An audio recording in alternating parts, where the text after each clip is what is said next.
I'm an acrylic painter who likes to use water-based paint pens on my work. I apply them on top of my paint layers.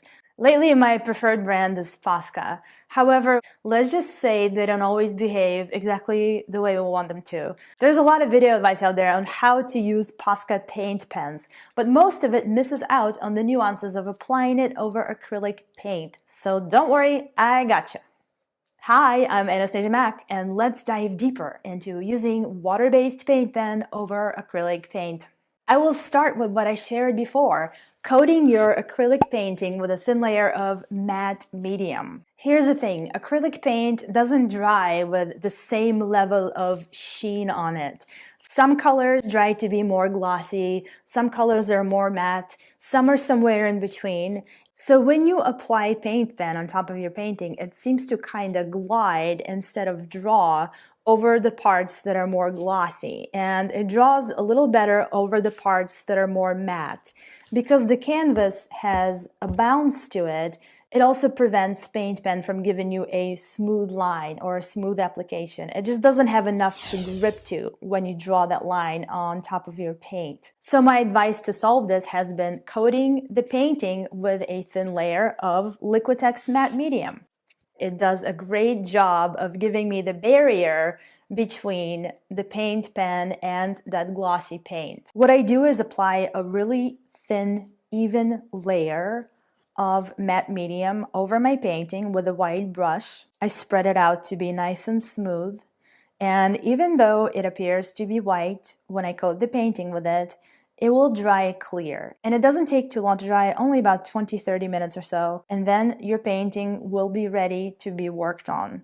Okay, the matte medium on this painting has dried now, and it's all ready for paint pen application, which brings me to tip number 2. Consider gravity. I create my acrylic paintings vertically on an easel because the brush carries my paint just fine if my canvas is positioned vertically. With a paint pen, however, it works by ink flowing down. So your paint pen ink will be following gravity when you draw with it on a surface, which means your surface needs to be positioned horizontally instead of vertically for the best paint pen flow. When I draw with a paint pen on an easel, the ink just doesn't want to come out. It likes to stay down here instead of up here. And of course, I could reverse my pen to draw this way, but I just find that not to be so comfortable. Placing your painting horizontally, however, resolves that problem because ink flows down with gravity. And before I do a paint pen demo for you, I have a tip number 3. Dinosaur hand. I know you have no idea what it means. Just remember, dinosaur hand. I will explain this soon, I promise. My painting is laying on a table horizontally now, and let's see how the ink flows with this positioning.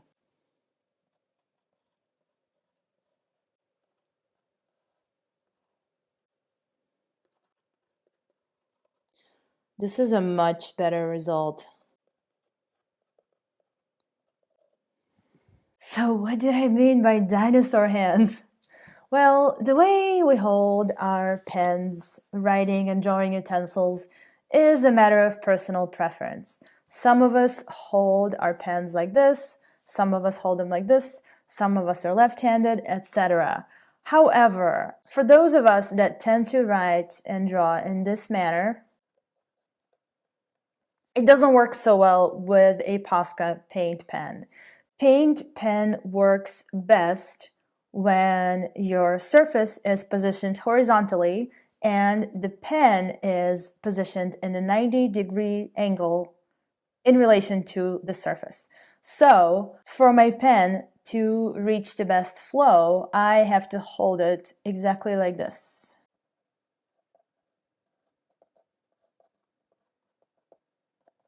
Instead of this, which is my most comfortable position, I remind myself that I'm behaving like I have a dinosaur claw. Arr! So when I remember the simple term dinosaur hand, it may sound silly to you, but for me, it helps me have this image in my head of how I should be holding my paint pen for optimal ink application. Now I'm going to finish the drawing on this piece.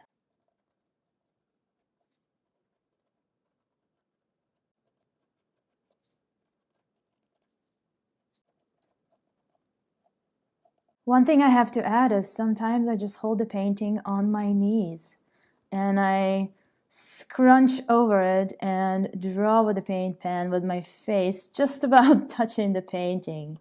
But it's impossible to film the process this way. So this is why I'm keeping it on a table for you guys. Tip number 4 is shake and pump. I always have a scrap piece of cardboard nearby, which I use for loading up my pen with ink. So periodically, and especially if your pen has been sitting around for a while, you want to give it a nice good shake to mix up all the ink on the inside to get it ready to come out smoothly. Now, after you have done the shaking, you want to lightly press down on the paint pen tip to get your ink to start flowing. And I do this until I get a smooth, solid line. The tip of the pen is designed to go in, which allows us to do all this pumping to get it loaded up with ink. Some artists out there advise to keep the paint pressed down as you're drawing with it, because pressing down or pumping the pen is what makes the ink flow ultimately from the paint tip. I find that when I'm working on canvas, because canvas is bouncy, it's not a solid surface, pressing down on the pen while drawing makes it very difficult to maintain your precision with whatever it is you're trying to draw. So instead, if I'm finding that my ink is not flowing so well, I tend to press on it once and continue to draw lightly. This can be a little bit risky because you may spill the ink from your paint tip if you press on it too hard. So if you don't feel comfortable pumping your tip as you're drawing directly on the canvas, just do it on a scrap board. Keep the scrap board nearby, pump it some more, and continue to draw. Tip number 5 is alcohol.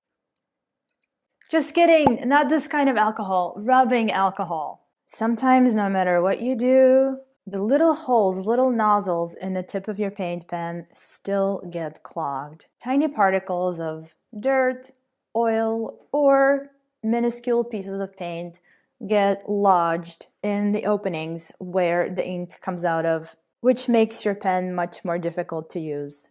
And this is where rubbing alcohol comes to the rescue. I have placed some rubbing alcohol into this container with a dropper. I just reused a serum bottle that I had in my makeup cabinet. This is regular rubbing alcohol from a drugstore. And it's important to have a dropper because this is what I find most helpful with resolving the paint pen clogs. So I open this up, apply only 1 drop to my paint pen tip, and then start to pump it until the ink flows freely again. Rubbing alcohol rescues clogged nozzles. Tip number 6, let's varnish without smearing. So you have this beautiful painting that you have just finished, and if you want to protect it with a coat of varnish, which I strongly believe you should, you may run into a little problem. No matter how long the paint pen dries on your painting, it tends to smear if you disturb it with a wet, varnish-loaded brush. There are a few ways to get around that problem, and I'm going to introduce you to a couple of them. So I typically like to brush on my varnish on the finished acrylic painting simply because I like the look and the feel of the brush gliding over my painting. But when you have paint pen drawing over your acrylic painting, you have to be extremely gentle with it. So anything that touches and drags over the painting surface has a good chance of smearing your paint pen drawing. So my workaround is using either a coat of spray varnish as the first coat on my finished painting or using a roller. With spray varnish, I like this water-based option. This is a matte varnish by Liquitex, and if I apply a layer of brush-on varnish over it, it's going to hold it quite well, and it is not going to cause issues when I put on another different kind of water-based varnish over it. The varnish also can be simply rolled on, and for that I use one of these little rollers. Make sure that your roller is made from high density foam. If it is low density foam, it is going to leave those foam marks on your painting. And the roller has to really rotate easily. That way it doesn't glide over the painting surface, which again can cause your paint pen marks to smear. To apply a coat of spray varnish to my painting, I always take it outside, as it is the safest thing to do. And even though the spray job is done in the outdoor environment, I always protect myself with one of these respirator masks. So let's go out to spray this too, shall we? Basically, I apply thin, even coat over my paintings, just like this. One quick coat is all it takes. Make sure you cover all areas of your painting. Water-based spray varnish actually doesn't take too long to dry. Give it about 20 minutes or so. While my spray varnish is drying on the other two paintings, I'm going to do a coat of roll-on varnish on these guys, which also have paint pen drawing over them, as you can tell. So I pour just a little bit of it on the painting. Very important, you have to check that your roller rotates and doesn't drag. And I really gently start to coat this painting with a thin layer.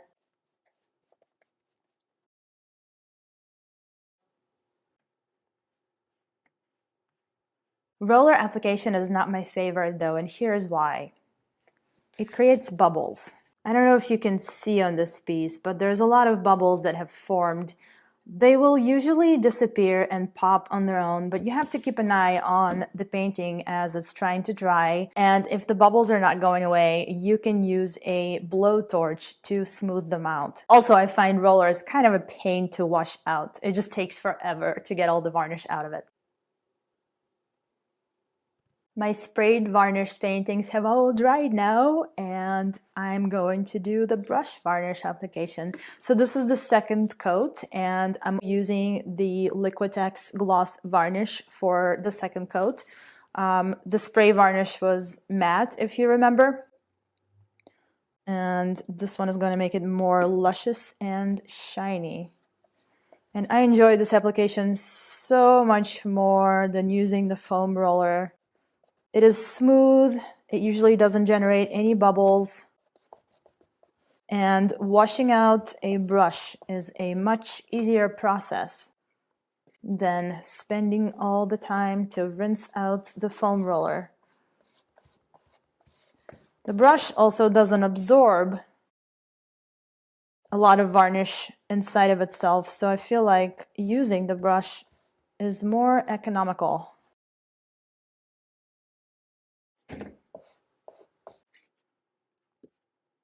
This is beautiful.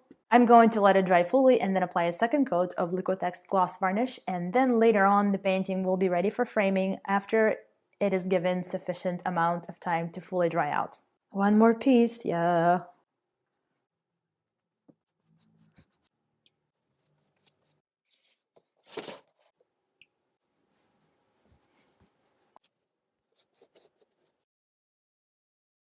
All done. Tip number, what number are we on? Tip number 7. So this is purely my opinion, and tell me if you disagree, but if you want metallic effect, do yourself a favor and switch to solvent-based paint pen. Water-based paint pens in metallic colors are just meh. I have to bring up metallic pen here because water-based metallic pens, I just find them uninspiring. This color is supposed to be silver, and yeah, it sort of looks silver, but it kind of dries out to be a little dull and mostly gray. Posca pens have a fantastic performance in many colors, but when it comes to metallics, they just don't do it for me. For gold and silver effects, I switched to solvent-based pens, something like Deco Color. This here illustrates the difference between solvent-based and water-based metallic paint application. Now, solvent-based pens have a different chemistry from water-based, and I am not going to get into their nuances in this video, but if you guys want me to make a separate video on how to use solvent-based pens with your painting, let me know and maybe I'll put one together for you. Let's try metallic experiment over actual paint. This is loose canvas with some acrylic paint on it. It looks okay, but it's rather dull. And the deco color.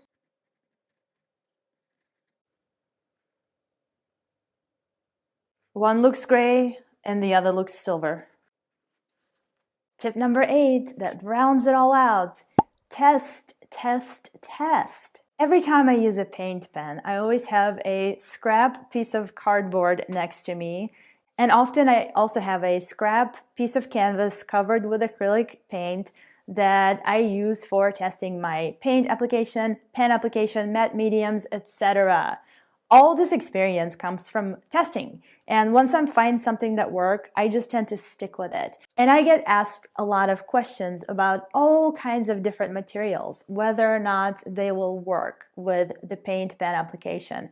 And a lot of those I haven't even tried myself yet. So my advice for you is to test. If it's something different that you haven't heard about before, test it out. Let us know the results. Comment below to tell me what you have discovered, because maybe I haven't covered everything that you are possibly considering when it comes to drawing with paint pen over acrylics.